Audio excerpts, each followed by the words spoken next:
একদমই কম তেল আর কম মশলায় তৈরি করার পরেও আমড়ার আচারগুলো খেতে অনেক বেশি মজা হয়েছে। আসসালামু আলাইকুম everyone, welcome to Apsara's mini kitchen. আজকে তৈরি করব আমি আমড়ার টক ঝাল মিষ্টি আচার। বাজারে এখন প্রচুর পরিমাণে আমড়া পাওয়া যাচ্ছে। আমড়া শেষ হওয়ার আগে আপনারা চাইলে এভাবে আচার তৈরি করে সংরক্ষণ করে রাখতে পারেন দীর্ঘদিনের জন্য। একদমই সহজভাবে তৈরি করার চেষ্টা করেছি, আশা করছি আপনাদের কাছে ভালো লাগবে। তাহলে আর কথা না বাড়িয়ে আমি রেসিপিতে চলে যাচ্ছি। আজকে আমড়ার আচার তৈরি করার জন্য আমি এখানে নিচ্ছি 1 কেজি আমড়া। আমড়ার পরিমাণটা কিন্তু আপনারা আপনাদের প্রয়োজন অনুযায়ী বাড়িয়ে বা কমিয়ে নিতে পারেন। আমরা যদি বাড়িয়ে নেন তাহলে তেল মশলার পরিমাণটা আরো বাড়িয়ে নিতে হবে, পার্থক্য এইটুকুই। সবগুলো আমড়া থেকে আমি খোসাটা ছাড়িয়ে নিয়েছি।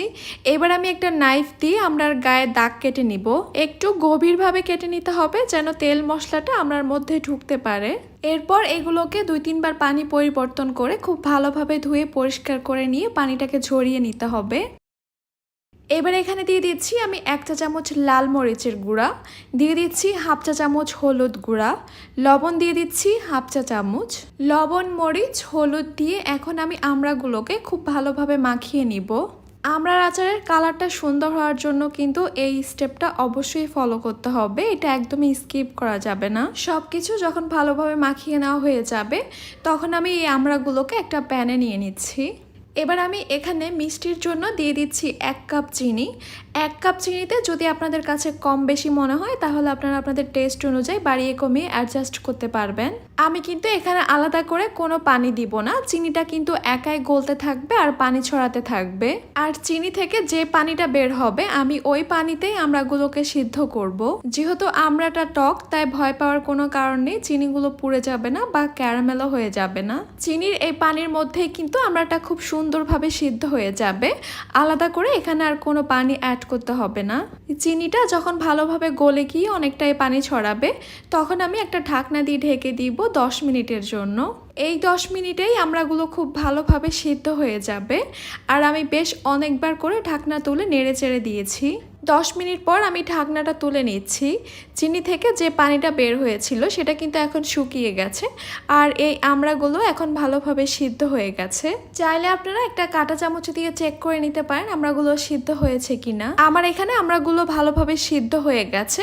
এবার আমি চুলাটাকে অফ করে দিচ্ছি। এই আমড়াগুলোকে আমি একটা সাইডে সরিয়ে রেখে দিচ্ছি। অন্য একটা প্যানে আমি নিয়ে নিচ্ছি 1/2 কাপ সরিষার তেল। তেলটা কিছুটা গরম হয়ে আসলে এখানে দিব আমি রসুন। 2টা রসুনের কোয়া খুলে আমি কোয়াগুলোকে পাতলা পাতলা করে কেটে নিয়েছি। এবার দিচ্ছি আমি শুকনো মরিচ। 4 থেকে 5টা শুকনো মরিচকে আমি ছোট ছোট করে কেটে নিয়েছি। দিচ্ছি একটা তেজপাতা, তেজপাতাটাকেও আমি ছোট ছোট করে কেটে নিয়েছি। এবার এগুলোকে আমি তেলের সঙ্গে কিছুক্ষণের জন্য ভেজে নিব, খুব সুন্দর একটা ফ্লেভার আসা পর্যন্ত। এবার দিয়ে দিচ্ছি এখানে আমি সরিষা বাটা 1 টেবিল চামচ। আবারও আমি সব কিছুকে ভেজে নিচ্ছি সরিষার কাঁচা ভাবটা দূর হয়ে যাওয়া পর্যন্ত। আজকের আচারটা যেহেতু টক ঝাল মিষ্টি তাই ঝালের জন্য আমি এখানে আরও 2 চা চামচ লাল মরিচ দিয়ে দিচ্ছি। হলুদ গুঁড়া দিয়ে দিচ্ছি 1/2 চা চামচ। তেলের সঙ্গে হলুদ গুঁড়া মরিচ গুঁড়াটাকে একটু কষিয়ে নিলে আচারের মধ্যে খুব সুন্দর একটা কালার আসবে। এবার এখানে চিনির সঙ্গে সিদ্ধ করে রাখা আমড়াগুলো দিয়ে দিব চিনির শিরাটা সহ।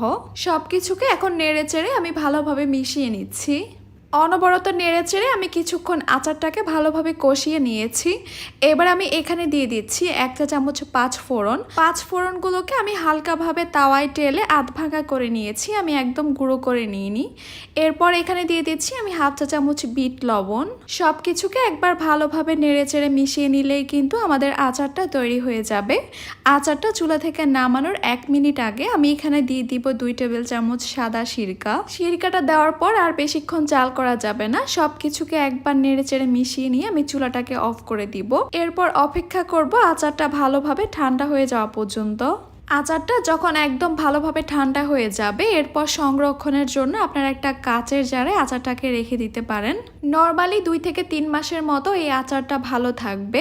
আরও বেশি দিনের জন্য সংরক্ষণ করতে চাইলে আচারগুলোকে আপনারা নর্মাল ফ্রিজে রেখে দিবেন, 1 বছরের মতো ভালো থাকবে। আর যাদের রোদে দেওয়া সম্ভব হবে তারা অবশ্যই আচারটাকে কয়েকদিন পর পর রোদে দিবেন, এতে করে আচারটা একদমই টাটকা থাকবে। আমি একদমই সহজ করে আমড়ার এই টক ঝাল মিষ্টি আচারটি আপনাদের সঙ্গে শেয়ার করেছি। আপনারা বাসায় ট্রাই করে দেখবেন, আপনাদের কাছেও খুবই ভালো লাগবে। তাহলে আজকে এই পর্যন্তই। সবাই অনেক বেশি ভালো থাকবেন, সুস্থ থাকবেন। আল্লাহ হাফেজ।